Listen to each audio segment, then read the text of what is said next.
ప్రభువైన యేసుక్రీస్తు నామంలో మీ అందరికీ నా వందనాలు. పాస్టర్ గారికి కూడా నా వందనాలు. యేసు ప్రభు వారు సిలువలో పలికినటువంటి 4వ మాటను ధ్యానించే ముందు ప్రార్థన చేసుకుందాం. మహోన్నతుడగు నా తండ్రి, యేసుక్రీస్తు నామములో మీకు వందనాలు స్తోత్రాలు చెల్లించుకుంటున్నాం ప్రభువా. ఇంతవరకు నా ప్రభువా యేసయ్య నాయన సిలువలో మీరు పలికినటువంటి శ్రేష్టమైన మాటలను మేము ధ్యానించడానికి మీరు ఇచ్చిన కృపను బట్టి మీకు కృతజ్ఞతలు చెల్లించుకుంటున్నాం ప్రభువా.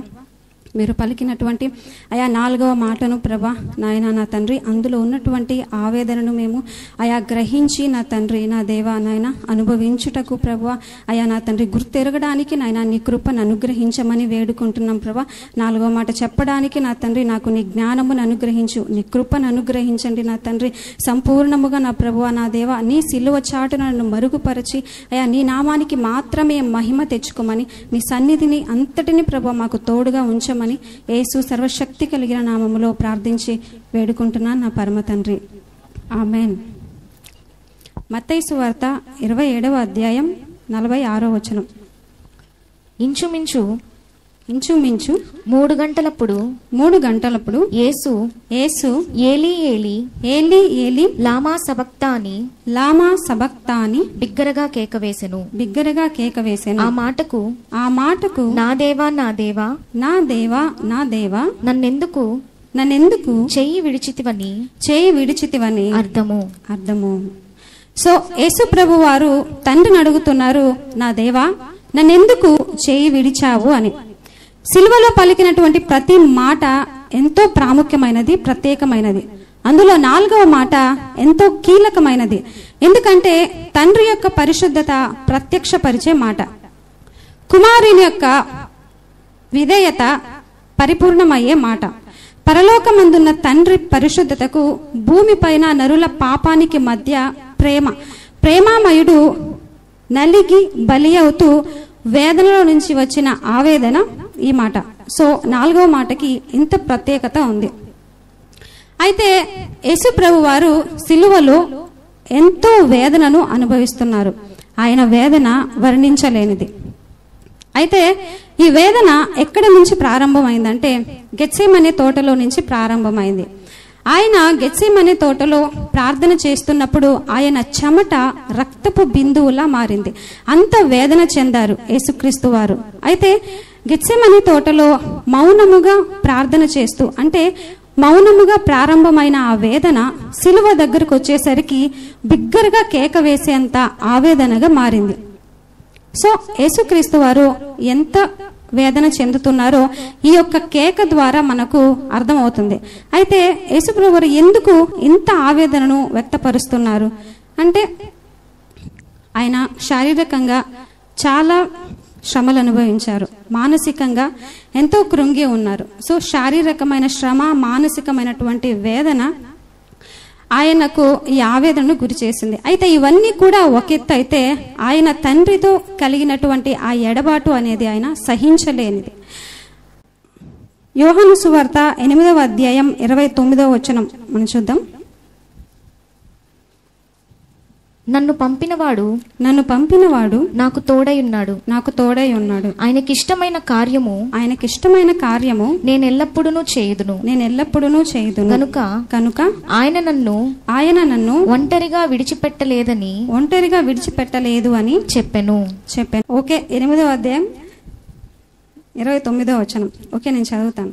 సో తండ్రికి నీ ఇష్టమైన కార్యం ఎల్లప్పుడూ చేస్తాను కనుక ఆయన నన్ను ఒంటరిగా విడిచిపెట్టలేదు అన్నారు. ఇంకొక చోట ఏమంటారంటే, మీరు నన్ను ఒంటరిగా విడిచిపెట్టు గడియ వస్తుంది, అయితే తండ్రి నాతో కూడా ఉన్నారు కనుక నేను ఒంటరిగా లేను అన్నారు. సో ఈ మాటల్లో తండ్రి ఎప్పుడు కూడా యేసుక్రీస్తు ప్రభు వారితో ఉంటారు, ఆయన నాతో కూడా ఉన్నారు అని తెలుస్తుందన్నమాట. సో యేసు ప్రభు వారు, సో తండ్రి యేసుక్రీస్తు వారితోనే ఉంటారు అని చాలా చోట్ల యేసు ప్రభు వారు చెప్పారు. కానీ సిలువ దగ్గరికి వచ్చేసరికి ఆయన చేయి విడిచాడు అనేటటువంటి ఆ బాధను, ఆ వేదనను ఆయన సహించలేకపోతున్నారు. అయితే యేసు ప్రభు వారికి తెలియదా? తండ్రి చేయి విడిచిపెడతాడని యేసు ప్రభు వారికి తెలియదా? సో ఎందుకైనా అంత వేదనకి గురి అవుతున్నారు, అంత ఆవేదనను ఎందుకు వ్యక్తపరుస్తున్నారు అంటే, అదే మాటల్లో గనక మనం చూసినట్లయితే, మీరు నన్ను విడిచిపెట్టే గడియ వస్తుంది, మరి వచ్చే ఉన్నది అని అంటారు. సో అంటే మీరు నన్ను విడిచిపెట్టే గడియ వస్తుంది, వచ్చే ఉన్నది అన్నారు. అంటే అక్కడ ప్రజెంట్ కంటిన్యూస్ నుంచి ప్రజెంట్ పర్ఫెక్ట్లోకి వచ్చారనమాట. సో ఆ మాటని గనక తీసుకొని మనం చూసినట్లయితే, విడిచిపెట్టే గడియ, సో ఆయన నన్ను ఒంటరిగా విడిచిపెట్టలేదు అన్నారు. ఇంకొక చోట ఏమంటారంటే, నేను ఒంటరిగా లేను అంటారు. ఫ్యూచర్ని బట్టి ఆయన ఒంటరిగా విడిచిపెట్టడు అనలేదు, నేను ఒంటరిని కాను అనలేదు. సో యేసు ప్రభు వారికి తెలుసు తండ్రి చేయి విడిచే సమయం వస్తుంది అని. ఎందుకంటే ఆయన ముందుగానే సిద్ధపడ్డాడు, లోక పాప భారాన్ని ఆయన మోసినప్పుడు తండ్రి చేయి విడిచిపెడతాడు అని. అయితే ఇంత ఆవేదన ఎందుకు వ్యక్తపరుస్తున్నారు అంటే, సో తండ్రితో ఉన్నటువంటి బంధం అలాంటిది. అలాగే ఇది ఒక లేఖనం యొక్క నెరవేర్పు. 22వ కీర్తన 1వ వచనంలో, నా దేవా నా దేవా నన్నేల విడనాడితివి అనేటటువంటి ప్రవచనం యొక్క ప్రవచనం యొక్క నెరవేర్పు ఇక్కడ నెరవేర్చబడాలి. కాబట్టి యేసు ప్రభు వారు ఈ మాటను పలికారు. అయితే యేసుక్రీస్తు వారి చేయి తండ్రి విడిచారు అని మనకు అర్థమవుతుంది. ఆయన ఆవేదనలో, ఆయన మాటతో మనకి స్పష్టమైంది.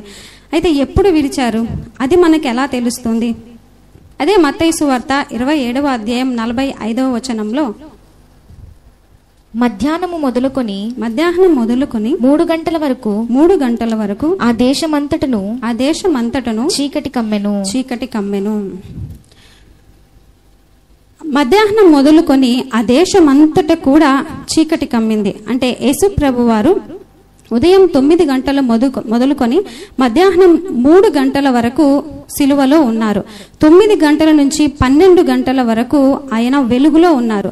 సో 12 గంటల నుంచి మధ్యాహ్నం 3 గంటల వరకు ఆ దేశం అంతటా కూడా చీకటి కమ్మింది. అంటే లోకానికి వెలుగయ్యున్న యేసుక్రీస్తు వారు మరి లోక పాప భారాన్ని మోయడం, ఆయన ఒక ఆ శిక్ష, అన్యాయపు తీర్పు యేసుక్రీస్తు వారు భరించడం, సో తండ్రి భరించలేకపోయారు. ఆయన కూడా ఆ బాధ ఉంటుంది, కుమారుని కన్నా తండ్రికి కూడా ఆ బాధ ఉంటుంది. కాబట్టి ఆయన అంటే యేసుక్రీస్తు వారు సంపూర్ణంగా ఆ వేదన అనుభవించాలి అని ఆయన తన చేయిని విడిచిపెట్టారు అని ఇక్కడ మనకు ప్రూవ్ అయిందనమాట. సో యేసుప్రభు వారు చెప్పినటువంటి ఆ మాటతో పాటు ఇక్కడ ఒక సూచన అనమాట. ఈ సూచనతో అది కన్ఫర్మ్ అయింది. ఆ ప్రాంతం, ఆ దేశం అంతటా కూడా కటిక చీకటి కమ్మింది. సో 3 గంటల పాటు తండ్రి కుమారుని చేయి విడిచారు. సో తండ్రి ఎందుకు కుమారుని చేయి విడిచిపెట్టారు? దేవుడు ఈ లోకాన్ని ఎంతో ప్రేమించారు కనుక తన అద్వితీయ కుమారుని ఈ లోకంలోకి పంపారు. సో ఎలా పంపారు అంటే, లోక పాపమును మోసుకొని పోవు దేవుని గొర్రె పిల్లగా పంపారు. కనుక యెహోవా మనందరి దోషమును అతని మీద మోపెను అని యెషయా గ్రంథం 53వ అధ్యాయం 6వ వచనంలో రాయబడి ఉంది. యేసు ప్రభు వారు పరిశుద్ధుడు, పాపమెరుగని పవిత్రుడు. అయితే పాపం వల్ల మరణాన్ని, పాపము నుండి వచ్చిన అతిక్రమ శిక్షను యేసు ప్రభు వారు తన శరీరంలో అనుభవించారు. సో పాపం వల్ల మరణాన్ని, సో పాపం ఒకటైతే పాపం వల్ల జస్ట్ మరణం అనేది రక్తం చిందించడం ద్వారా, వాళ్ళ ప్రాణం పోవడం ద్వారా జరుగుతుంది. అయితే పాపము నుండి వచ్చిన దోషము వల్ల తన శరీరమందు శిక్షను అనుభవించారు. అంటే మన శరీరం ద్వారా చేసే ప్రతి అవయవం ద్వారా, అంటే ఆ దోషాల వల్ల ఆయన శరీరంలో ఆయన యొక్క ప్రతి అవయవానికి కూడా శిక్ష విధించారు. సో టోటల్గా మన పాప భారమును, మనం పడాల్సినటువంటి శిక్షను అంతటిని యేసుక్రీస్తు వారు సిలువలో అనుభవించి ఆయన పాపముగా మారారు. కాబట్టి తండ్రి పరిశుద్ధుడు పాపానికి ఏమాత్రము తోడుగా ఉండలేరు. కనుక కుమారుని చేయిని తండ్రి విడిచారు. ఆయనకు ఏ పక్షపాతము లేదు, ఎందుకంటే తన సొంత కుమారుడే కదా అని అక్కడ యేసుక్రీస్తు వారు పెడుతున్నటువంటి ఆ వేదన, ఆర్తధ్వని, ఆయన పడుతున్నటువంటి ఆ నరక వేదనను బట్టి కూడా తండ్రి చలించలేదు. ఎందుకంటే ఆయన న్యాయమునే కోరుతున్నాడు, అన్యాయాన్ని కోరడం లేదు కాబట్టి. సో ఆయన కుమారుని చేయి విడిచారు. సో ఈ 4వ మాట అంతటిలో కూడా మనకు తెలిసేది ఏంటంటే త్యాగం. తండ్రి కుమారుల ఆ ఎడబాటులో ఉన్నటువంటి త్యాగం. అనాది కాలం నుంచి అనంత కాలం వరకు కుమారుడు తండ్రితో, తండ్రి కుమారుల్లో ఏకమై ఉన్నారు. అలాంటి వారి మధ్య కొంత ఎడబాటు కలిగింది. సో ఈ బంధాన్ని కొంతకాలం వారు మన కొరకు త్యాగం చేశారన్నమాట. అలాగే యేసు ప్రభు వారు కూడా తండ్రికి మనల్ని వారసులుగా చేయడానికి పరలోకం విడిచి ఆయన పాప భారాన్ని మోయడానికి కూడా ఆయన సిద్ధపడ్డారు. అది కూడా త్యాగమే. సో వీరి ఇరువురి త్యాగము మనకు పాపము నుండి విమోచన కలిగింది, రక్షణ భాగ్యం కలిగింది. సో మనం పరలోక రాజ్య వారసులు అయ్యాము. తండ్రిని, పరలోకమందున్న తండ్రిని మనందరం కూడా తండ్రి అని పిలిచేటటువంటి భాగ్యము ఈ 4వ మాట ద్వారా మనకు కలిగింది. సో యేసుక్రీస్తు వారి వేదన వెనుక ఇంత గొప్ప త్యాగం దాగి ఉంది. ఈ కొద్ది మాటలు దేవుడు దీవించునుగాక. ఆమేన్.